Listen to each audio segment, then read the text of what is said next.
इसीलिए करना, यही तो था उनका कि मुस्लिम आतंकवाद जो है वो स्थापित सत्य है। उसको डाइल्यूट करने के लिए कि हिंदू भी आतंकवादी होता है, भगवा आतंकवाद, हिंदू आतंकवाद, ये कहानी गढ़ना चाहते थे और इसी के चलते उन्होंने किया। मोहन भागवत जी आज जो संघ के सुप्रीम हैं, उनको और बहुत सारे कुछ पदाधिकारियों के नाम थे, उनको भी उस राडार में लेने के लिए सरकार के एटीएस अधिकारी के ऊपर दबाव थे। ये विषय 17 साल बाद आज वो खड़ा हुआ है, इस पर आपकी क्या टिप्पणी? अभी और रहस्य खुलेंगे।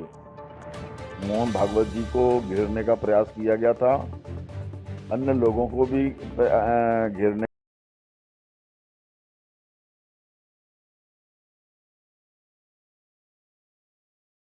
का प्रयास किया गया था, लपेटे में लेने। जितने भी देश भर में हिंदूवादी नेता हैं, स्थापित हिंदूवादी नेता हैं, उन सबको घेरने में, साधु संतों को घेरने में पूरा इनका षड्यंत्र था।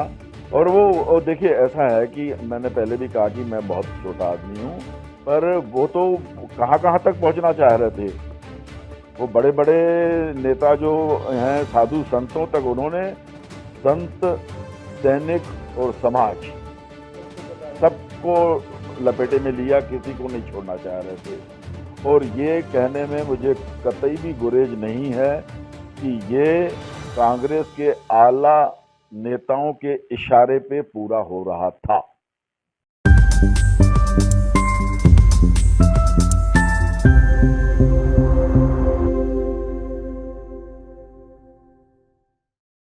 दर्शकों, आपके लिए आज मालेगांव बम ब्लास्ट 2008 के 17 साल बाद आए फैसले के बाद उसे पुलिस और एटीएस द्वारा प्रताड़ित विश्व हिंदू परिषद नेता मायाराम जायसवानी से साक्षात्कार में सुनते हैं कुछ सच्चाई, कुछ अंश, कुछ अनछुए पहलू। उमेश शुक्ला की खबर वंदे भारत के लिए editor, Vande Bharat news channel, Delhi के साथ। नमस्कार, मैं वंदे भारत न्यूज चैनल से एडिटर एमपी उमेश शुक्ला।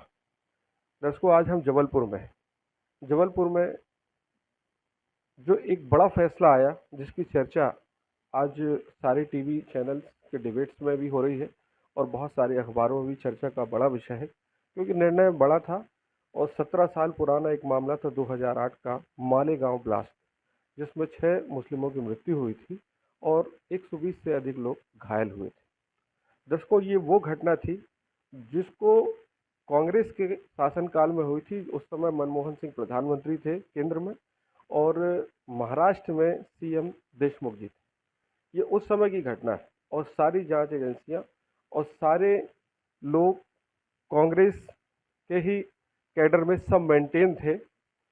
उसके बाद ये मामला 17 साल कोर्ट में चला और उसके बाद में ये निर्णय आया कि जो उसमें दोषी थे, जिनको दोषी बनाया गया था 11 लोगों को, जिसमें से 2 लोगों की मृत्यु हो गई थी, 2 लोग फरार थे और 7 लोग जिन पर ट्रायल चला है, वो 7 को कोर्ट ने बरी किया है। ये एक बड़ा निर्णय है और ये एक इत्तेफाक भी था कि संसद में अमित शाह, भारत के गृह मंत्री, ने इस बात को कहा कि हिंदू आतंकवादी नहीं हो सकता। और ठीक उसके 2 दिन बाद एक ये फैसला आता है जो चर्चा का विषय बन गया कि ये कहीं वहाँ से जुड़ा है। तो दर्शकों, आज हम जबलपुर में हैं। जबलपुर में हम बात करेंगे मायाराम जायसवानी जी से। ये विश्व हिंदू परिषद के वर्तमान में प्रांत पदाधिकारी हैं विशेष संपर्क विभाग से और अभिनव भारत में उपाध्यक्ष रहे हैं मध्य प्रदेश से और संघ से पुराना नाता है, स्वयं सेवक हमेशा रहते हैं। तो हम आज जबलपुर में उनसे बात करेंगे मालेगांव ब्लास्ट में, क्योंकि उस मालेगांव ब्लास्ट का जो बारूद के कुछ छींटे थे वो जबलपुर में भी आकर गिरे थे और इसका शिकार हुए थे ये। हम उस पर उनसे बात करेंगे कि उस समय की क्या परिस्थितियां थी और उस मालेगांव ब्लास्ट में इनको क्यों एटीएस ने परेशान किया, ये इनको क्यों ढूंढा गया। मायाराम जी, नमस्कार। नमस्कार। वंदे भारत न्यूज चैनल में आपका स्वागत है। धन्यवाद। हम कुछ चर्चा, जो अभी फैसला आया है कल, हम उस पर बात करेंगे कि मालेगांव ब्लास्ट में जबलपुर में भी कुछ बारूद के कण आकर के गए कि आपको परेशान किया गया था उस समय, कि आपको भी पुलिस से भागना पड़ा था और आप पुलिस की उस कार्रवाई से भी बचना चाह रहे थे कि हम उस समय जब ब्लास्ट हुआ था तो उस समय आप वहाँ थे नहीं थे। तो यहाँ आपको पुलिस क्यों ढूंढने आई, पुलिस क्यों आपसे उसको मामले को जोड़ना चाह रही थी, हम उस पर हम थोड़ी सा आपसे जानकारी चाहेंगे। देखिए उस समय क्या था, पूरे देश में, महाराष्ट्र प्रदेश समेत पूरे देश में हिंदू विरोधी एक प्रयास चल रहे थे और जिसको हम इस्लामिक आतंकवाद कहते हैं, उसको डाइल्यूट करने के लिए कांग्रेस की सरकारें लगी हुई थी और हिंदू भी आतंकवादी हो सकता है ऐसा सिद्ध करने में वो लगे हुए थे। मालेगांव में घटना घटी जो कि दुखद थी और उसके बाद में जो है मुंबई की एटीएस वो पूरे देश भर में छापेमारी कर रही थी संदेह के आधार पर। हाँ, संदेह के आधार पर नहीं, आप ये कह सकते हो कि षड्यंत्र के आधार पर, षड्यंत्र के तहत। और ये षड्यंत्र किसने किया? ये षड्यंत्र तो क्या है, देखिए कि उस तत्कालीन सरकारें जो थी, कांग्रेस की सरकारें थी और पूरी मशीनरी जो है उनके हाथ में थी, जांच एजेंसियां उनके हाथ में थी, एटीएस उनके इशारे पे नाच रही थी। और कल ही एक एटीएस के पूर्व अधिकारी ने ये खुलासा भी किया है कि परम श्रद्धेय माननीय मोहन भागवत जी को भी घेरने का प्रयास किया था। तो ये सब चल रहा था और इसी के चलते हुए वो, क्योंकि साध्वी प्रज्ञा सिंह ठाकुर जबलपुर में रहती थी और उनको पकड़ने के लिए वो आए थे। एटीएस आपको क्यों ढूंढ रही थी, आप कैसे उनके राडार पे आ गए? देखिए ऐसा है कि मेरे चूंकि संपर्क साध्वी प्रज्ञा सिंह ठाकुर, कर्नल श्रीकांत पुरोहित, सुधाकर चतुर्वेदी, मेजर उपाध्याय और समीर कुलकर्णी और भी लोगों के साथ में संपर्क संबंध थे। फोनों पे चर्चा होती थी और विभिन्न विषयों पर चर्चा होती थी और उस आधार पे उन्होंने लिंक ढूंढते हुए और इस प्रकार के उनके प्रयास थे। और हम तो एक बहुत छोटे आदमी हैं, वो बड़े बड़े लोगों पर हाथ डालना चाह रहे थे, तो हम क्या थे। तो उस समय मैं भाप गया था उनके कुचक्र। आपको एटीएस ने क्या उस समय क्या परेशानी आपको एटीएस से हुई, आपको बताएंगे? देखिए छापेमारी की, हमारे घर में छापेमारी की, तलाश की, हमारे और भी कहीं जो ठिकाने हैं, व्यापारिक प्रतिष्ठान है, यहाँ वहाँ सब जगह उन्होंने छापेमारी की और ढूंढने का प्रयास किया। तो मैं चूंकि मेरे को तब तक तो पता चल गया था कि ये लोग जो है षड्यंत्र पूर्वक काम कर रहे हैं। साध्वी जी को वो अरेस्ट किए थे और 15 दिन तक उन्होंने डिक्लेयर नहीं किया कि उनको कस्टडी में लिया गया है। तो उससे क्या अंदाजा लगाया जा सकता है, यही कि उन्होंने वो अनलॉफुल काम कर रहे हैं। एटीएस ने आपको उस मामले में गिरफ्तार किया था क्या? नहीं, हमको गिरफ्तार नहीं किया थे, हमारी सघन तलाश कर रहे थे, लेकिन हमने अपने को बचने के लिए, जो कि हमको संवैधानिक अधिकार है और भूमिगत होकर के अपनी तैयारियां कर रहे थे हम कि कैसे बचा जाए और कानूनविदों से सलाह मशवरा कर रहे थे। और मैं आपको एक बात बताना चाहूँगा कि मुंबई में जब हमला हुआ 26/11 का, तो 26/11 के हमले के बाद में जो है जांच एजेंसियों का रुख थोड़ा सा बदला। घर में छापेमारी की, तलाश की, हमारे और भी कहीं जो ठिकाने हैं, व्यापारिक प्रतिष्ठान है, यहाँ वहाँ सब जगह उन्होंने छापेमारी की और ढूंढने का प्रयास किया। तो मैं चूंकि मेरे को तब तक तो पता चल गया था कि ये लोग जो है षड्यंत्र पूर्वक काम कर रहे हैं। साध्वी जी को वो अरेस्ट किए थे और 15 दिन तक उन्होंने डिक्लेयर नहीं किया कि उनको कस्टडी में लिया गया है। तो उससे क्या अंदाजा लगाया जा सकता है, यही कि उन्होंने वो अनलॉफुल काम कर रहे हैं। एटीएस ने आपको उस मामले में गिरफ्तार किया था क्या? नहीं, हमको गिरफ्तार नहीं किया थे, हमारी सघन तलाश कर रहे थे, लेकिन हमने अपने को बचने के लिए, जो कि हमको संवैधानिक अधिकार है और भूमिगत होकर के अपनी तैयारियां कर रहे थे हम कि कैसे बचा जाए और कानूनविदों से सलाह मशवरा कर रहे थे। और मैं आपको एक बात बताना चाहूँगा कि मुंबई में जब हमला हुआ 26/11 का, तो 26/11 के हमले के बाद में जो है जांच एजेंसियों का रुख थोड़ा सा बदला। जो एटीएस का चीफ हेमंत करकरे था, अन्य भी अधिकारी थे, वो दुर्भाग्य से मारे गए मुंबई हमले के दरमियान। दुखद था। और उसके बाद में एटीएस का रुख थोड़ा सा बदला हुआ था।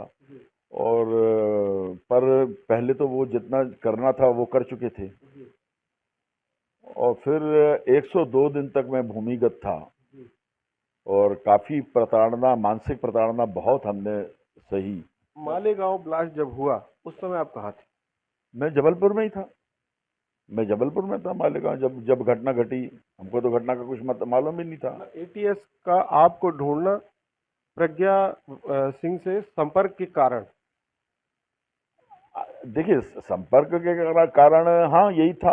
और क्या, वो लोग के तो सब लोग एक प्रकार से कड़ी पर कड़ी जोड़ते जा रहे थे। और देखिए, ऐसा है कि मैंने पहले भी कहा कि मैं बहुत छोटा आदमी हूँ, पर वो तो कहाँ कहाँ तक पहुँचना चाह रहे थे।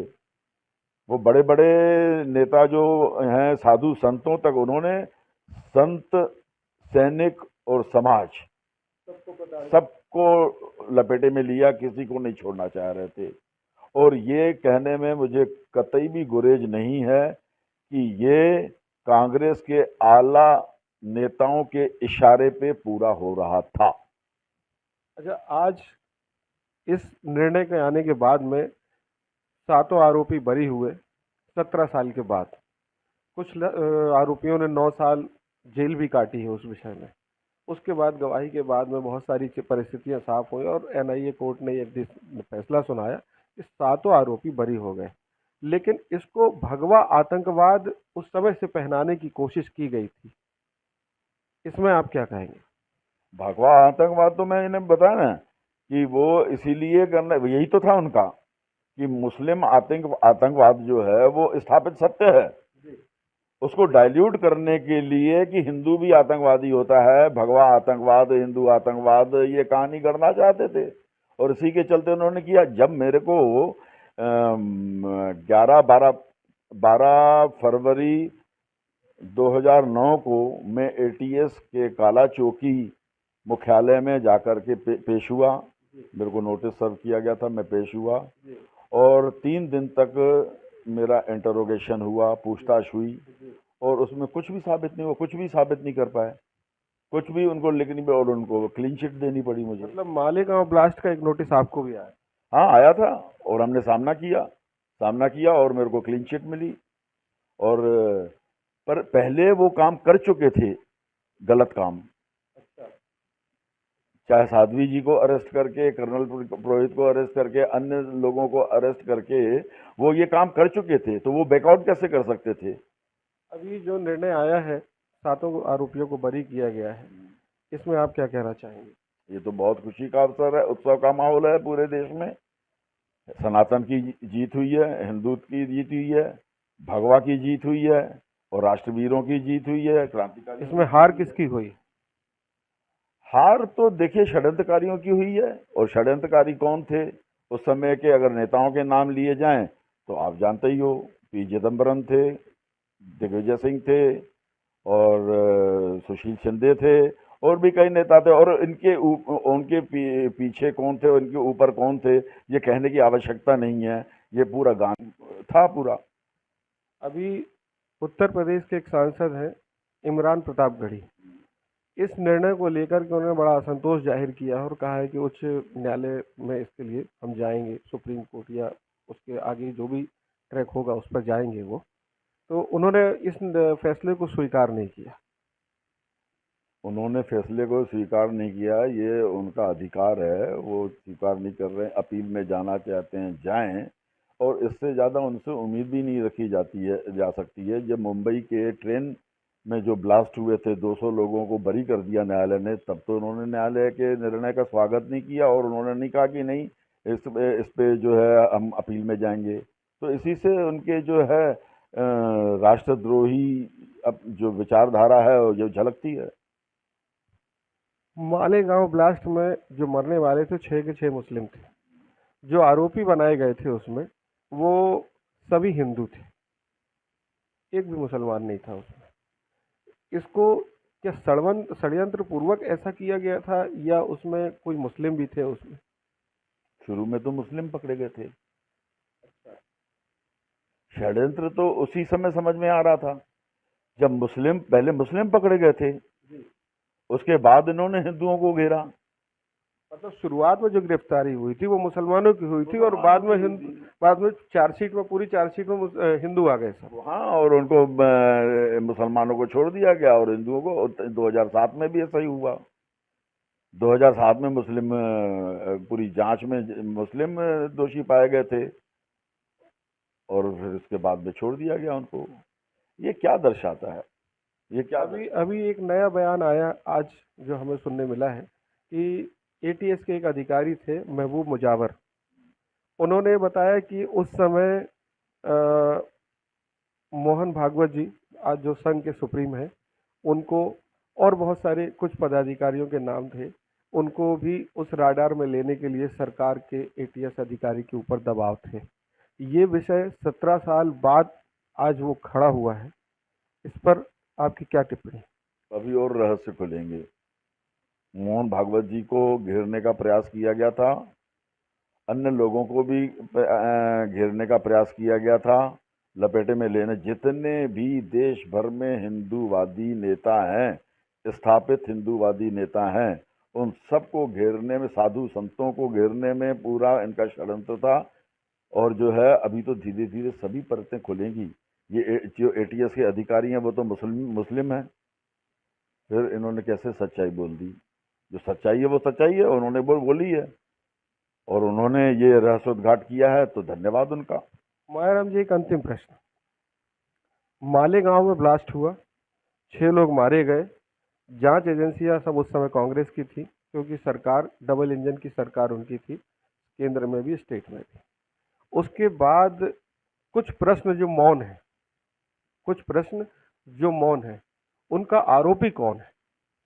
कौन से प्रश्न मौन है भाई? 7 लोग आरोपी बरी हुए, 2 मर गए, 2 फरार हैं, ये तो 11 सामने दिख रहे हैं। लेकिन ब्लास्ट हुआ, ये कैसे, इसको कैसे देखोगे आप कि ब्लास्ट हुआ और सारे आरोपी बरी हो गए? ये कैसे समझेंगे आप, कैसे बताएंगे आप? तब की जांच एजेंसियां क्या कर रही थी? पकौड़े तल रही थी क्या? उन्होंने क्यों नहीं, अगर उनको कोई संदिग्ध हैं या जो तथाकथित फरार जिनको कहा जा रहा है, ढूंढे ना। वो ढूंढा क्यों नहीं उन्होंने? इतने साल तक तो कांग्रेस का शासन था, वो लोग क्यों नहीं ढूंढ रहे थे? अब कुछ भी कह दो कि वो फरार हैं तो 17 साल तक कहाँ फरार हैं? जांच एजेंसियां क्या कर रही हैं, ये उनसे पूछो। दर्शकों, फैसला 17 साल बाद मालेगांव ब्लास्ट में सभी आरोपी बरी हुए, बाइज्जत बरी हुए। न्यायालय का भाजपा के संगठनों ने उसका स्वागत किया, लेकिन कुछ लोगों को ये फैसला आज भी हजम नहीं है और इस पर सुप्रीम कोर्ट या दूसरे ट्रैक पर जाने की तैयारी है। लेकिन इसको जो भगवा आतंकवाद से जोड़ने की हम साजिश कहें या लोगों की मंशा कहें या लोगों का हो सकता है वो अपनी सोच या उनका काम हो, उन सारी चीज़ों से परे होकर के आज न्यायालय के न्याय के दृष्टिकोण को अपनाना चाहिए। स्वस्थ समाज के लिए यह बहुत ज़रूरी है। दोस्तों नमस्कार, मैं हूं उमेश शुक्ला, एडिटर वंदे भारत न्यूज़ के लिए। मायाराम जी, आपका बहुत बहुत धन्यवाद। वंदे भारत से बात। धन्यवाद।